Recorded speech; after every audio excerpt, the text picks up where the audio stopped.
Good morning. Is my camera actually following me?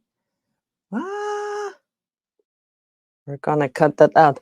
Good morning, everyone. Welcome, my digital pathology trailblazers. Today, and I already see people saying hi. So good morning, everyone who's joining at this early hour in Pennsylvania. I don't know what time it is in your place. I'm annoyed with my camera a little bit, guys. Why is it doing this to me? That's okay. That's what it's going to be today. Maybe I can sit differently. Oh my goodness, I see so many people. I am so happy, guys. Amazing to have you here. So, couple of updates. Of course, there's always something not working last minute. So, microphone not working. So I'm wearing my portable microphone, who's this one is pretty good. No, okay, so I need to adjust the camera. And we're gonna get right to it. Bear with me, I'm right here. Okay, this is good. This is good. Welcome. When you are joining, let me know where you're tuning in from so that I can say hi. And I already have Madhu from UK. Fantastic to have you here. And I did buy the tablet. I did buy the huge tablet. Let's see if I can show it to you. Probably not because it's following me. But just believe me, I have a tablet.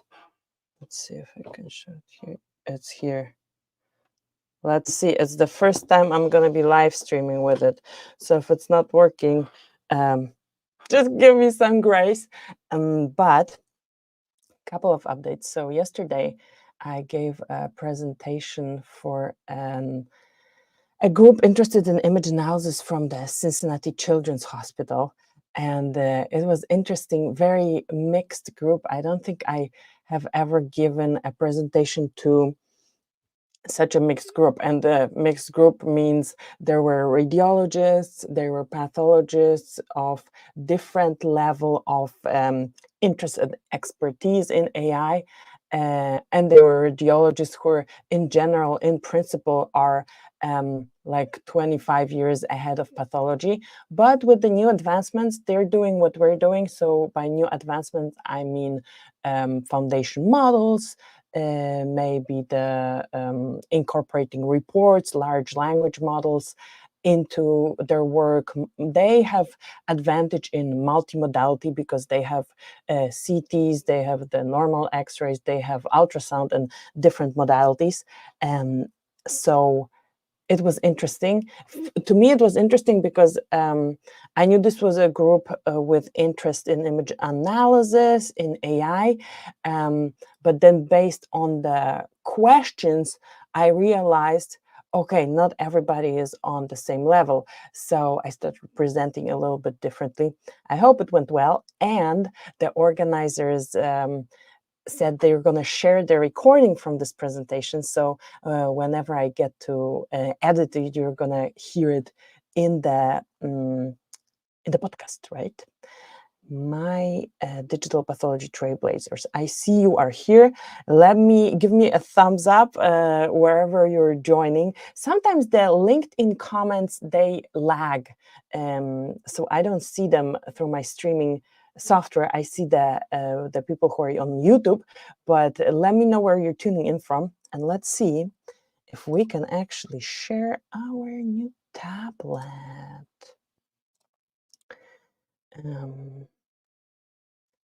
Entire screen.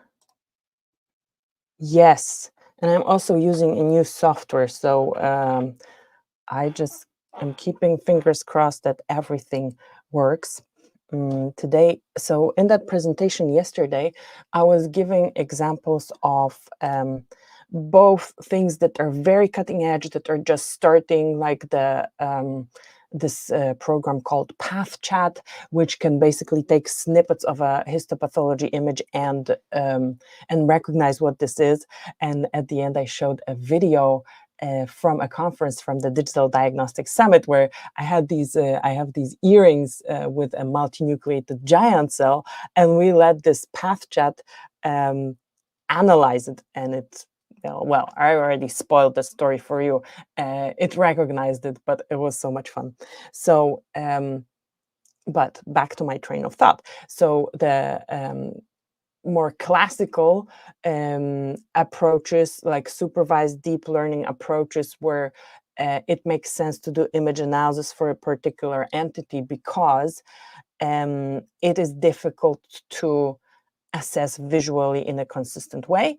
And I still think, regardless how many foundation models are going to be created, there is no one foundation model yet that is going to cover it all. So I still think there is value in dedicated apps, image analysis apps, applications that cover a specific entity, specific one image analysis problem. And I very much believe, and that's what the first paper is about, that whenever there is a way to do it better with image analysis, let's figure out a way to do it. Now we have the infrastructure, now we have the software. So that's what happened in our first paper. And when you are joining, let me know where you're tuning in from. I'm not hearing from you, or maybe my comments are not coming through. But I have greetings from UK. But if you're joining specifically from somewhere where it's very late or very early, let me know where you're tuning in from and what time it is where you are. And we're gonna dive into our paper. So this paper from, can I draw? I should be able to draw. Look, guys, I have this pen. So here's my pen. You should be able to see me. So Journal of Pathology Informatics, and this group is from Moscow, Russia. And we're talking about LVI PathNet and segmentation and classification pipeline for detection of lymphovascular invasion in whole slide images of lung adenocarcinoma. So what happened here is they decided that they're going to quantify lymphovascular invasion. Why did they in lung cancer, right? Because this is a significant prognostic factor. And whenever I read something, okay, this is important for prognosis, or that you can basically like calculate something based on histopathological features, the more consistently and reliably, and the less variability in evaluating those features, the better, and the better your this is your, so to say, prognostic marker. Okay, and we have people joining from Atlanta. So that's 6 o'clock, right, Scott? That's early. Thank you so much. I appreciate that. So anyway, so this is a significant prognostic factor, the lymphovascular invasion. I see, maybe I can do it even bigger for you. Does this make sense? No, I don't think so. So, and this particular, I can do this. I can. Oh no, it got rid of all my things from funny. So I was annotating it before in PDF, and I thought the yellow stuff was permanent. So let me not use the rubber, the eraser too much. So anyway, so they decided that they're gonna.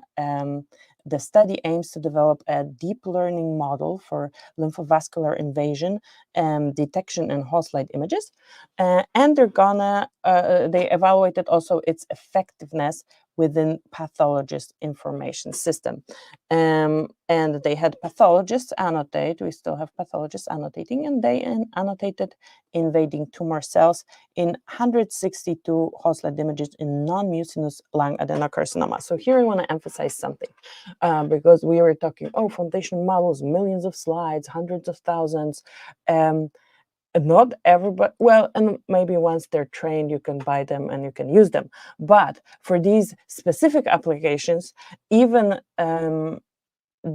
so, the the amount of data that goes into the development of those applications varies. So if we have an approach that is handcrafted features, which is, in this case of this lymphovascular invasion, maybe I would define a vessel, a cross-section of a lymph vessel, or maybe a longitudinal. I will basically define how it looks, give the parameters, and then I would need even less data than those 162 slides. But for anything more generalizable, and I can do Control Z, then it disappears. Then anything more generalizable, it would have to be more. But here I have a specific application, lymphovascular invasion, 162 whole slide images of non-mucinous lung adenocarcinoma, and there were 2 external and 1 internal data sets. 2 models were trained, and they were trained to segment vessels and then identify images with lymphovascular invasion features. So 2 things, segmentation and then classification, is it lymphovascular invasion or not? And they had the Deep Lab V3 model, which was recognizing the vessels, and it had an intersection over union of 0.88. So that's pretty good. What is intersection over union? I think we already talked about it, but let me tell you once again. So intersection over union, when you annotate, when I would like annotate my hand, and then somebody else would annotate the hand in the same image, how much do my hands overlap? Obviously, they would need to be like that. But how much do they overlap? If they overlap 100%, that's a fantastic one intersection over union. If they don't overlap 100%, but 0.88 is really good. When they touch, then it's like bad intersection over union, but maybe you can use a different metric. So that's intersection over union between the model and the annotations of the pathologist. And then for the classification of lymphovascular invasion, we had F1 score of 0.96 and AUC ROC of 0.99. That's like very high. That's high. Anyway, so what the conclusion was here, that this model was robust. And you guys don't see me, don't see the paper. I have to remember. Let me know in the comments when I'm showing the wrong view for you. And if you're joining mid live stream, let me know where you're tuning in from. I want to see if you woke up early or if it's normal time for you, or maybe you're that's before going to bed.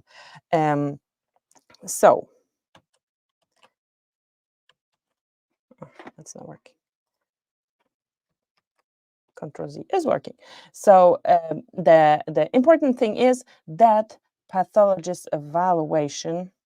I needed to use this one. Pathologist evaluation time for lymphovascular invasion detecting decreased by an average of 16.95% and by 21 in hard cases. This is interesting because recently, meaning yesterday, I also gave another webinar. Well, I didn't give this webinar. I was just a panelist on this webinar. And a colleague of mine who led this project gave this webinar. And we were evaluating how much faster did using AI for detection of toxpath lesions how much faster did it make us? And it was around the 21% mark, over 21%. So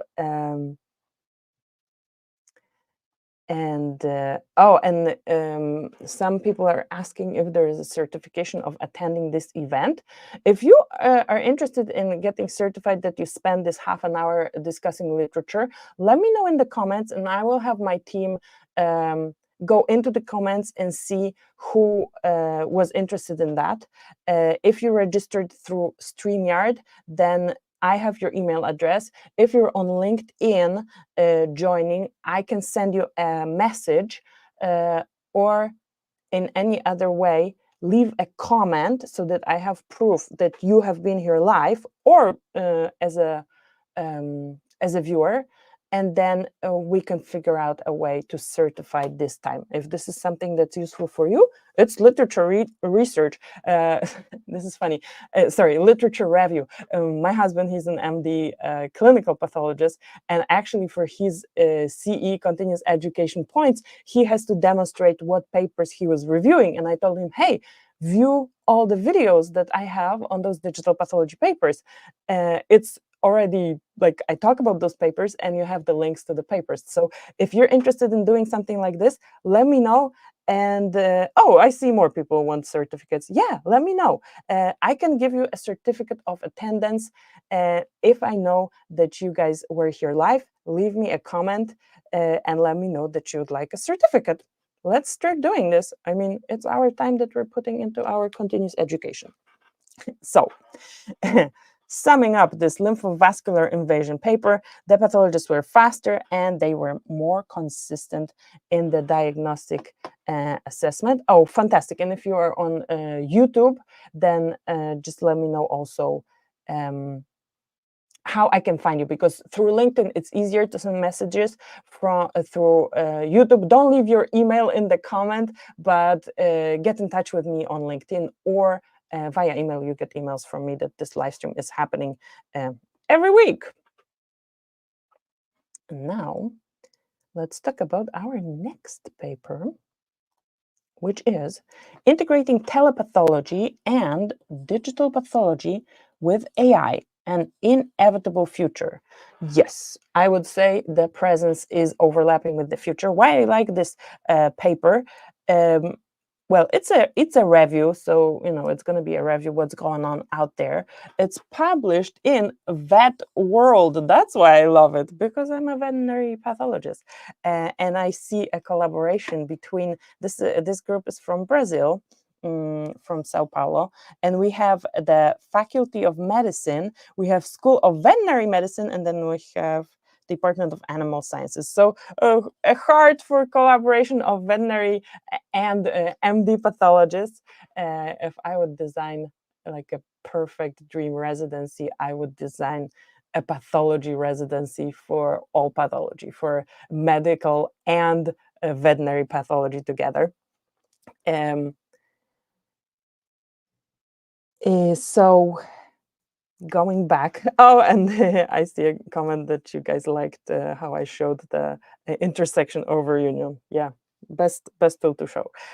Anyway, so veterinary medicine and human medicine, or MD pathologists and veterinary pathologists working together. This is a common practice in the pharmaceutical industry, but outside of the pharmaceutical industry, I don't think so much. I know when I talk to diagnostic pathologists, they don't really know what MD pathologists, what veterinary pathologists do. So that's why beautiful heart for this collaboration.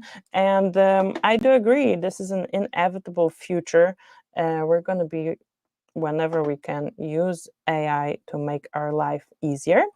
And they say, this group says that so AI, telepathology, and digital pathology, so these are of course interconnected. When you have digital pathology, you can do telepathology, it's part of digital pathology, and we can have easier information exchange, enhanced teaching, and research. So to enhance teaching, I couldn't agree more.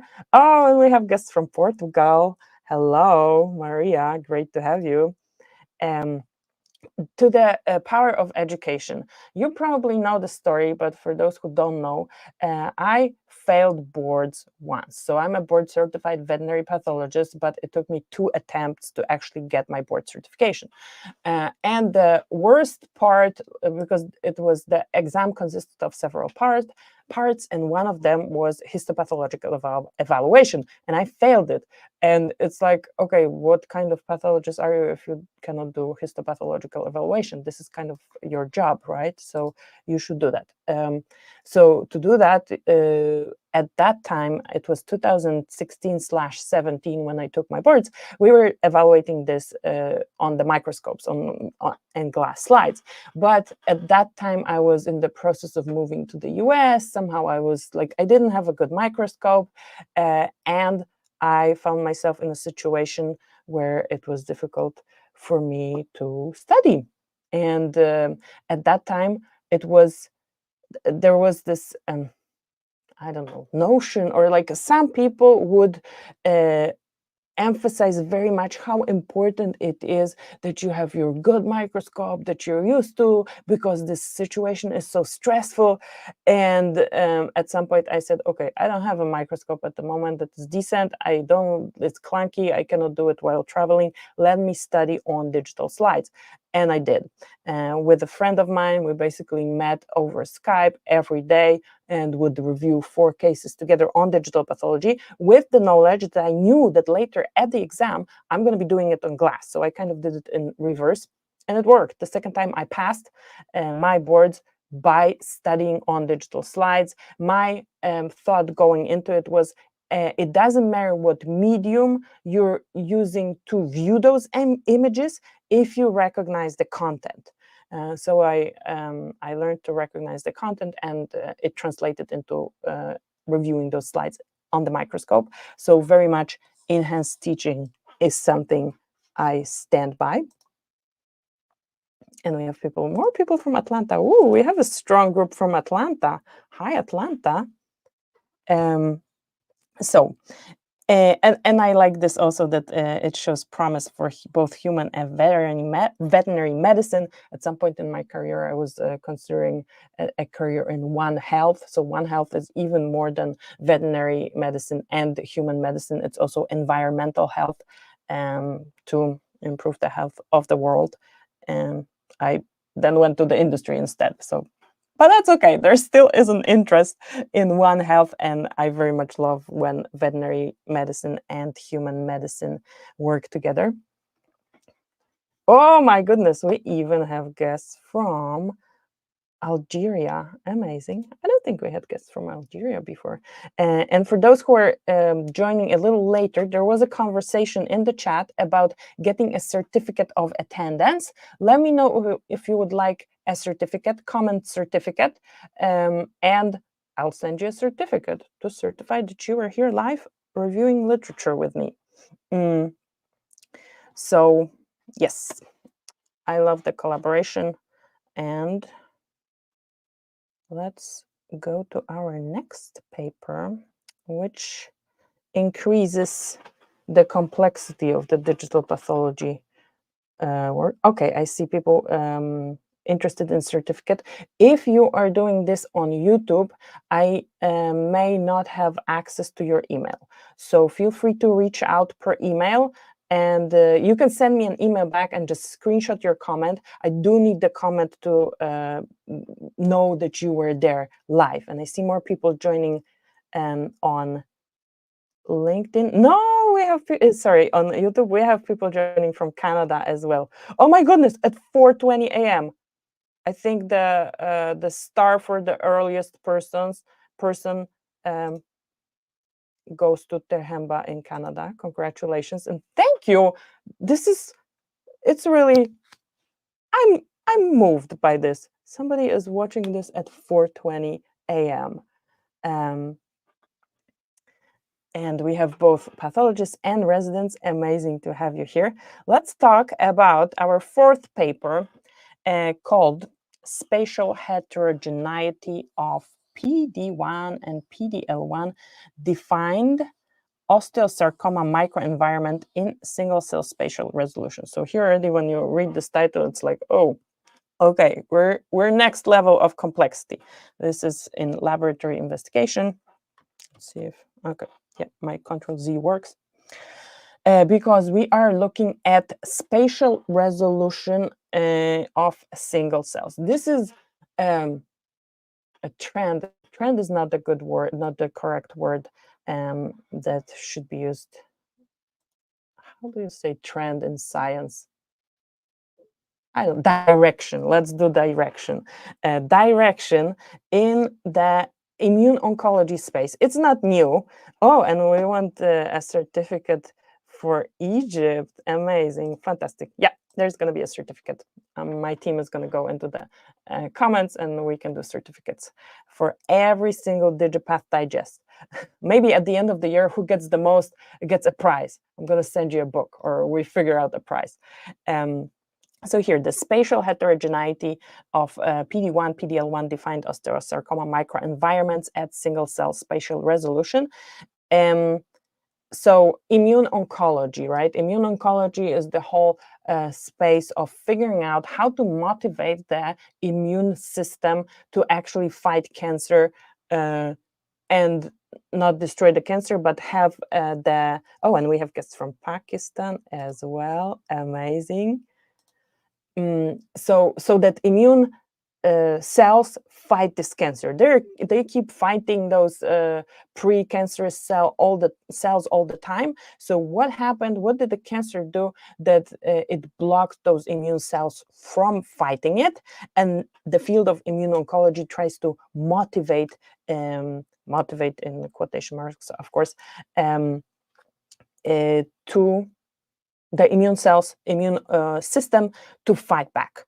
So and to know like how to motivate the immune system to fight back, you need to learn about the composition of microenvironments. So all these immune cells that are in the tumor or around the tumor, or and this is where the spatial profiling comes into play. So what happened here? The osteosarcoma is predominantly affecting children and adolescents, highly aggressive, and bone cancer with 5-year survival rate of 65 to 70. And what cells are we looking at? We're looking at the macrophages, TAMs, tumor affecting macrophages. I looked it up, but then I couldn't write it down. I'm gonna quickly check it because tumor associated, not affecting, tumor associated macrophages, TAMs, and other cellular subtypes, including T cells. Sorry, let me make it big. We have T cells. I'm gonna make it even bigger. No, I can't because I cannot then move it correctly. It has to stay like that. So we have T cells, osteoblasts, and osteoclasts. So we're talking about bone remodeling. When you look on H&E, you can recognize them, but to actually do the spatial resolution stuff, you need some kind of specific markers. And this is critical for understanding the complexities of osteosarcoma tumor microenvironments. So TME is tumor microenvironments, and to get insights into potential immunotherapeutic strategies. So what did this group do? They used deep learning-based digital image analysis with multiplex fluorescence immunohistochemistry. And this was not only to detect cells, segment them, but also to measure the intensity of the fluorescence. So by measuring the intensity of the fluorescence, they want to probably measure the amount of proteins expressed. Oh, and we have our Facebook like. There's always one digital pathology trailblazer joining from Facebook, and they give me a like, and I see it here on my streaming software. So wherever you are, if you could give it a like, it's gonna mean a lot to me, and it's gonna take this particular live stream to more people, because that's how the social media algorithms work. If there is engagement, if there are comments, if there is sees that the participants are actually engaging, it pushes it to more people, and then we can teach digital pathology to more people without you having to teach it, just by being here. So thank you so much for the Facebook like.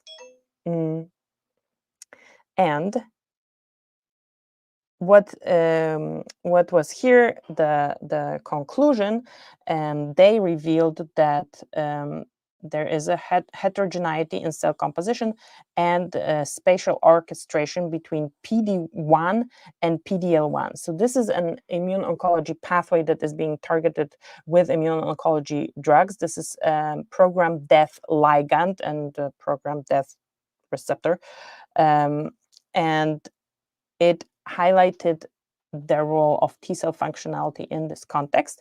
And the drug that is being used for this to target this particular pathway is called nivolumab, and they also showed the efficacy of this drug of nivolumab in suppressing tumor growth and enhancing lymphocyte infiltration without altering the M1, M2 tumor-associated macrophages. So this ratio, this M1 to M2, is something that you don't want to alter, because then one of these macrophages take over and they're bad macrophages and the other are good macrophages. I know this is not really very scientifically detailed explanation, but basically it's important to keep the ratio at a certain level and don't alter it with drugs. So here they showed it's not being altered.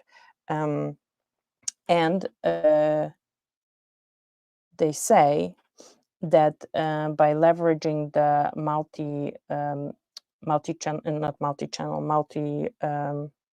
multiplex immunofluorescence and AI, they underscore the critical role of tumor-associated macrophages and T cell interaction. So they are able to see where the cells are in relation to each other, what they do, how many of them get far enough into the tumor. A lot of very specific measurements that are simply not a pathologist is not able to visually quantify that.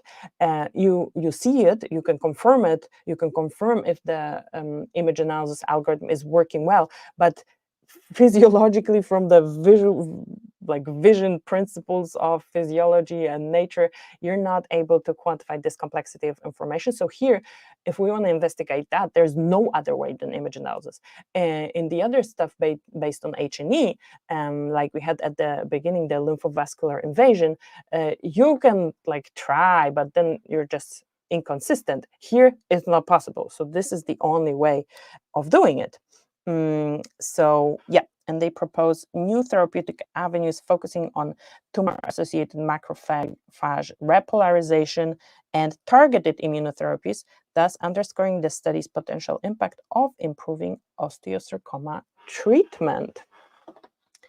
And I see comments are super active today. Fantastic.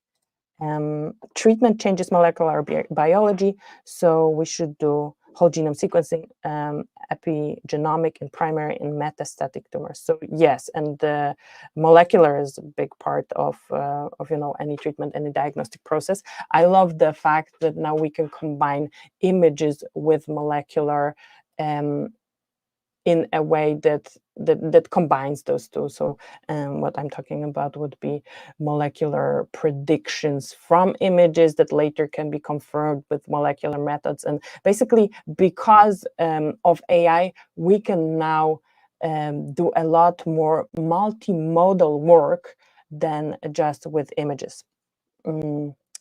Another update. Oh, and I see more likes on other platforms.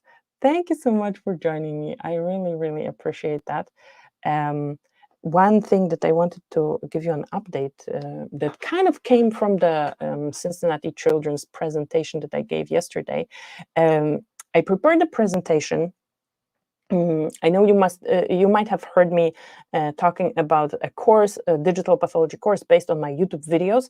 So I did more or less a presentation based on a lot of things that I already explored in the YouTube videos, and I embedded it into the presentation. And yesterday I was thinking that, I need to make it available for more people and give a little bit more context about those videos. So I'm going to be building a course based on this called something like an introduction to AI in pathology. This is going to be a course that I'm going to be updating yearly, because when I look at my book back at the shelf, I know that I published it last year, 2023, and the AI chapter needs to be updated. So that's going to be something I'm going to be working on in January. But before I get to do that, you're going to get access to the course.